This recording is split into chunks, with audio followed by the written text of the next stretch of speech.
Fala galera, chegando mais uma aula do Tio Big aí, formação dos estados europeus, né? Precisamente aí o absolutismo, né? Esse absolutismo que vem muito forte aí depois da Idade Média, né? Então a gente percebe o que? Esse absolutismo ele se desenvolveu muito aí, né? A partir do século XVI ao século XVIII, né? Por volta ali do final da Idade Média, né? Aí que nós damos o nome de Idade Moderna. O absolutismo a gente percebe o que? O governo exercido apenas por uma pessoa, por um rei ou por uma rainha, né? E a gente percebe que esse absolutismo, aí depois da Idade Média, teve um apoio muito forte, né? A princípio, né? Para defender sua economia, teve um apoio muito forte também da burguesia. Então, a burguesia também apoiou essa volta do rei. Claro que mais lá na frente, essa própria burguesia vai consolidar o seu poder e vai tirar o rei, né? Uma das suas funções é tirar esse rei de cena, né? Para que esse rei não possa mais exercer o seu poder. Mas aqui nós estamos falando de quê? Dessa formação desse absolutismo. Então o absolutismo ele começou a se consolidar como uma ferramenta principal para quê? Para consolidar o Estado, para centralizar o Estado e para que pudesse o quê? Organizar principalmente a questão do fator econômico. Né? E para isso, a princípio, a burguesia precisava desse Estado centralizado para que pudesse a sua economia se desenvolver, né? Na figura de uma pessoa, na figura desse rei. E o absolutismo ele se fundamentou em alguns pensadores. Um deles foi Nicolau Maquiavel, né? Que ele dizia que o rei ele tinha que ser amado.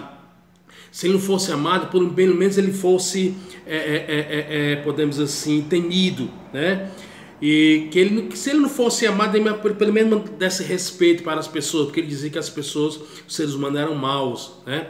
E aí precisava desse pulso do rei, que o rei tinha que exercer o poder, ou sendo amado ou sendo temido, né? Para que ele pudesse exercer o seu poder, né? Depois também teve muita influência também do Thomas Hobbes, né? Que aí as suas ideias veio através do chamado contrato social, né? Que ele dizia que o ser humano tem tendência para a questão de guerrear, né? E era necessário que o rei assinasse esse contrato para que as pessoas pudessem, através desse contrato, viver em harmonia e que aqueles que não seguissem esse contrato deveria ser punido, né? E a gente percebe que esse absolutismo ele se destaca também em fatores, né? Principalmente fatores como esse que vai consolidar esse absolutismo, que é o mercantilismo, né? Que ele veio muito forte a partir desse século XV ao século também XVIII. Esse mercantilismo ele se vai basear aqui em comércio de mercadorias, né?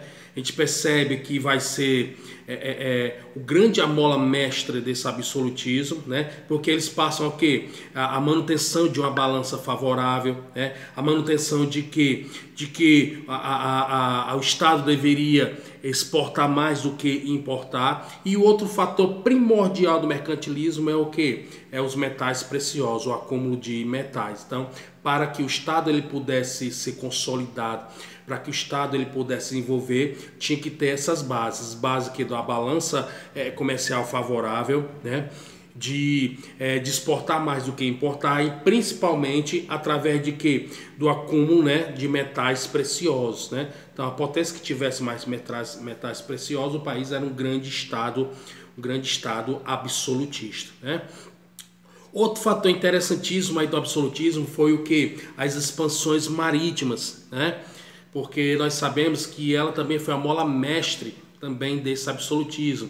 Você ir para o mar, né? E a gente percebe ali esses reis, né? Da França, da Inglaterra, né? De Portugal, da Espanha, se jogando ao mar no intuito de quê? De buscar novas terras, né? Claro que tinha o intuito também de chegar nas Índias em busca das especiarias de luxo, mas aí a expansão marítima ela foi o quê?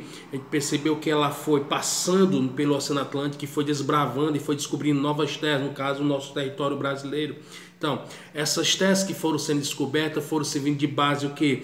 De base e consolidação também desses estados absolutistas, aonde o quê? Esses estados passavam a ser metrópole, essas terras onde estavam sendo descobertas passaram a ser colônias, né? E essas colônias passaram a abastecer principalmente esses estados absolutistas. E aí nós sabemos que o Brasil se tornou aí colônia de Portugal e muito tempo aí, né, até sua independência se tornou, né, foi uma colônia de exploração e o Brasil foi explorado através do pau-brasil, através da cana-de-açúcar, né? Através da mineração, né? Então a gente percebe o quê? Que tudo isso se viu como consolidação para o quê? Para bases, para a formação e principalmente para tornar esses estados absolutistas como grandes estados de potências dentro do continente europeu, né?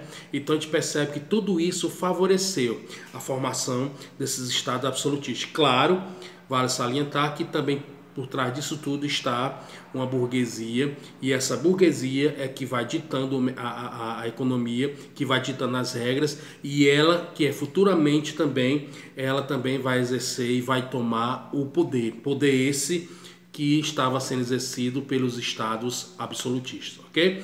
Então, um grande abraço, tio Big, chegando aí mais uma aula, Estado absolutista, formação dos Estados Europeus com o tio Big, fui!